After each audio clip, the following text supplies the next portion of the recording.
Hello there. I'm Mike Amundsen, and this talk is ALPS plus AI equals API. I know that's a terrible title. We'll talk about that in just a second. But first of all, this is me. This is how you can find me in LinkedIn and GitHub and X and Mastodon and Blue Sky and any place where there's lots of social activity. I'd love to connect with you and learn from you. On all my talks, I always use the same entry, which is that most of the material that I'm showing you today, I learned from someone else. I would love to now learn from you and be able to share that as well. So please connect with me and tell me what's interesting to you, what's challenging, and what you've learned and how maybe I can learn from you. So that's how you can find me. So now let's get to the point. This was my real title, but it's too long. Let's create a functional API prototype using only an API story document and some GenAI prompts. So this is going to be lots and lots about GenAI and a handful of prompting advice. But that was kind of long, so I shortened it. I appreciate you watching the video anyway. Hopefully this will be interesting. So this whole idea of API story, what is an API story and why are we going to use it? I'm going to use the API story to generate a description document called ALPS, Application Level Profile Semantics. It's similar to OpenAPI, but it's a bit more generic, and we'll talk about why that is in just a bit. And then we'll use that description output to create a working Node.js API, a minimalist, proof of concept, somewhat naive kind of API. Stories, description, and API. Here we go. Now, before we get into all of the prompts and all the other fun stuff, we've got one more thing to deal with, and that is this: Application Level Profile Semantics, or the ALPS specification. The ALPS specification was created more than 10 years ago as an experiment in how to create a fully descriptive single document that could work in any RESTful as well as other formats such as async API, RPC, and so forth. So it's literally a format for clarifying the application level meaning and structure of interfaces. It's a very generic or general interface description language. As I said, it was first used as an experiment in 2011 at an event called RESTfest in the US. And it's actually based on an XML metadata profile from 2003. So the whole idea of this and where it comes from is basically about 20 years old, but it really applies well, especially in the age of bots. Application description documents are very handy for chatbots. Now, it turns out there's lots of tooling around this ALPS space, but not a lot of people know about it. There's an online editor that looks a little bit like Swagger Hub. There's a command line utility for authoring and validating them. There's actually a very extensive large language model prompt library that you can access. And OpenAI even has an ALPS assistant. Now, that's a lot of stuff. That's the diagramming, the actual editor system, the command line app, this prompt library, which we'll meet up with in just a second, and the ALPS assistant, all very handy in working with this description language. Now, it turns out all of these great tools come from the mind of the same person, Akihito Koriyama in Japan. He and his organization use the ALPS format and these ALPS tools extensively in designing and building their applications. So who is Akihito Koriyama? He's actually the creator of a PHP framework called Bear Sunday, and he does lots of API architecture and REST work, specifically through this notion of using ALPS. Now, I interviewed him and I asked him what his goal is and what he's working on and why it's interesting to him, and he had a really interesting reply. He basically said that business requirements have been interpreted and formalized by engineers, and he wants to close the gap, and he likes to use these tools to close that gap. And I think that's really fascinating. All right, we've got sort of the basics. We'll see more of ALPS as we go along. We're not going to get too deep into it. You can find some information about ALPS online if you like. Let's get right to this notion of writing API stories. So what do I mean by API stories? Well, every API starts with a story. We need a certain feature. Our customers have requested a functionality. You've got an idea. These are all stories, and stories are shared understanding. Our brains are wired for stories, not data. They tell stories to each other. Stories are accessible and repeatable. You get on an elevator, somebody asks you what you're working on, you can tell a single short story online. We're building a person API so that it's easier to keep track of people who are really important to us. We're updating the customer service and so on and so forth. API stories are the bread and butter of every single design. Now, this is what an API story looks like when I build one. It's a little bit like an extended user story. That first line, we need to track task records in order to improve the timeliness and accuracy of our customer follow-up, reads kind of like a user story, but it's a little bit more terse. And then there's more information, all of the data elements we're going to need for this task management service, all the possible actions, list and create and update and mark complete and so on and so forth, all captured on this single page document. And notice there's nothing here about methods or HTTP or URLs or anything like that. It's simply plain text. And that means anybody can contribute. You can share this with domain experts, engineers, the CEO, the person who just arrived brand new to the company today, and they can interact with you on this document. Now, here's a more distilled version of that. This looks a lot more like a user story. As a product manager, I need a task tracking system. These tasks have the following data elements. Users should be able to do the following things. And there's a little bit extra about filtering services. So that's a pretty good API story right there. Stories are shared understanding. So now let's take a look at creating one of these stories. And I'm going to move over here to another application. Give me just a second here. Here we go. So I talked to you earlier about this idea of a library and how this prompt library works. Let's get started over here. Prompts. Okay. So we want to create an ALPS document from a user story. I'm actually going to use that task management app that we were just looking at earlier, that story, and generate an ALPS document from it. Now, this actually sets up all the prompts I need to create that document. Now, what I'm going to do is I'm actually going to paste this in this and get this started while we talk a little bit about what's going on. And I'll show you what's in this prompt. So I'm literally pasting this prompt in, this ALPS profile creation prompt, and giving it all sorts of instructions to work with. And I'm going to set this off and running. And while I do that, I'm going to go over to another window and actually show you what that prompt looks like. So this was the story that we did earlier, and this is the prompt that we just supplied to the chatbot. So these are basically step-by-step instructions on creating an ALPS document. If you were going to teach somebody how to create an ALPS document, this is what you would do. You would hand them this kind of information. And now we can, let's see how we're doing over here.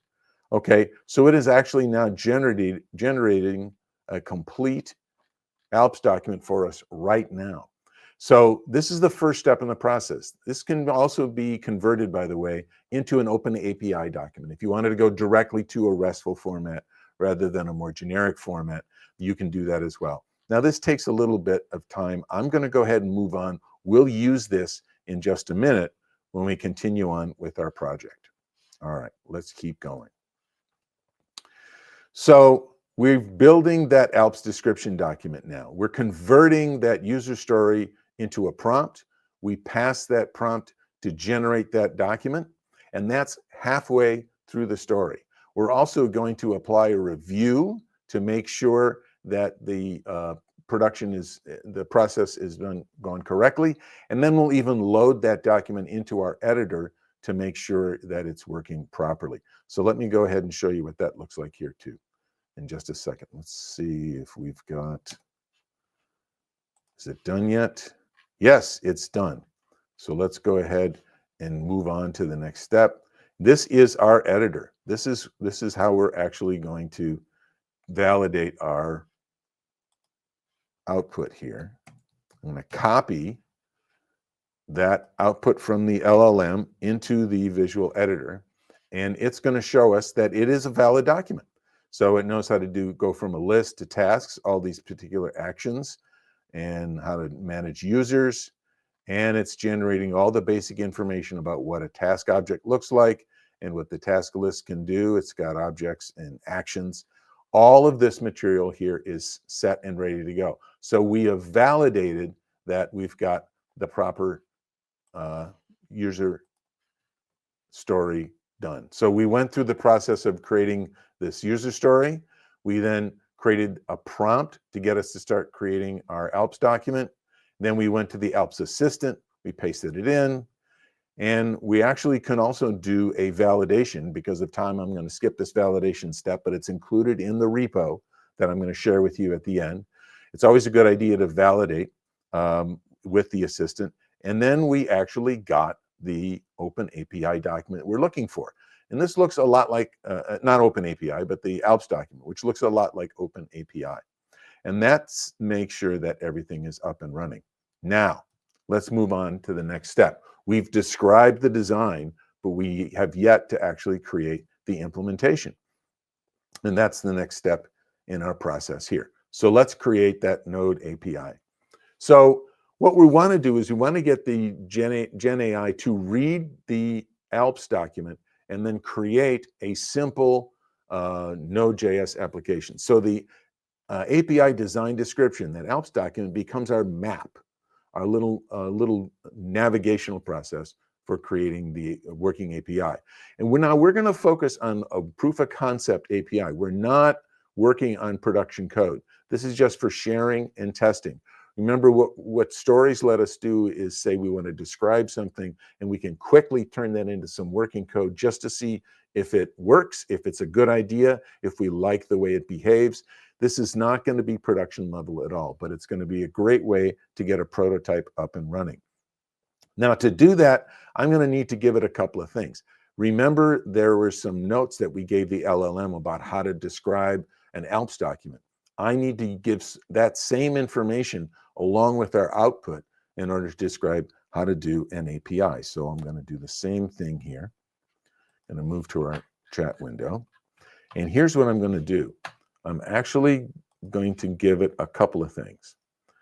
I'm going to give it two documents, a prompts document and a template document. And then I'm going to give it just a little bit of advice. This is always a good way to interact with your generator and say, hey, this is what we're going to do. It's time to generate the document. So let's give this a kick. And while this, let's make sure it starts running. While this is working, I'll spend a little bit of time talking about what I just fed into the system. So let's go back over here. This first element is a step-by-step for parsing the profile and turning it into an Express.js service. And again, this is the same set of instructions you might give a new worker that just came into the office today. You can think of these chatbots as somebody who's well-meaning, eager, talented, but not really fully informed. So they get informed by using tools like this. Now I add some additional considerations to, like, this is sort of an advice document to make sure that things work okay. Let me see, it looks like it's building here. So yep, here we go, it's building code now. So I think actually this is one of the smartest things they did in the chatbot series, make you watch the code, right? They don't just produce the document for you, they make you watch it character by character, which is kind of entertaining. So it's generating a working application right now based on the prompts I gave it. Now, the reason I have those prompts and the reason I have them written down is that the next time I go back to this GenAI bot, it's not going to remember anything about what we did before. It may say it does, or it may recognize a few words or phrases, but it doesn't understand the rules deeply from 1 minute to the next. There's just not enough room to remember all that stuff. So I always, when I start a prompt, I always bring over those prompt materials, that guidance document, as well as whatever the ALPS document is going to be. And that's really important. That's turning that well-meaning, eager individual into somebody that's also well-informed. So this actually gives us a working API. And how do I know that's working? Because I can then actually go to the URL and run it, and it actually is functional. So if I go 101 here, it's going to give me that record, all the links, all the actions such as update and complete, and go back. And I can also do, I think I can do users. Can I do users? Yes, I can do users as well. So we've got an API that's up and running that somebody can look at and interact with. We have basically built our own live mock server. So let's go back to the slides and review quickly.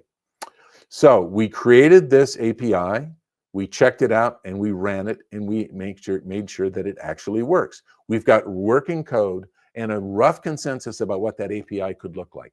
Now I could go back and make some changes to that original story, generate the ALPS, and then generate the API again in a matter of minutes. So now I can do lots and lots of prototyping and tests. So that's really pretty handy. So let's summarize here. We talked about this notion of writing stories. Stories are for sharing and understanding between individuals, and everybody can participate in that story. It's not a technical document. It's really a sort of a domain topical document. We also talked about the process of using GenAI to build this design document, to describe the design. It describes all of the actions, all of the states or resources, all of the data points, and all of the connections between them. And we saw that rendered visually in the ALPS editor, and we saw that in the actual ALPS document that was output. Finally, we took that description document along with some instructions about how to convert that document into Node.js, and we created a rough working code API. Now, again, it wasn't production ready, but we can at least see how it works. It's a different way to think about how we might mock something, and we can go back and do that over and over again. So we, in just a matter of 10 minutes while we were here, we went from this description to this actual working code. That's pretty amazing, and that's a pretty good use, in my opinion, of the GenAI products. Now, there's something important to keep in mind here. And you've probably heard this phrase, vibe coding. What we just did is not really vibe coding. It's close, but vibe coding was really described by Andrej Karpathy as simply accepting whatever the machine gives you and just keep moving on, keep going forward, sort of like having a good old time. It isn't really creating anything that's production ready.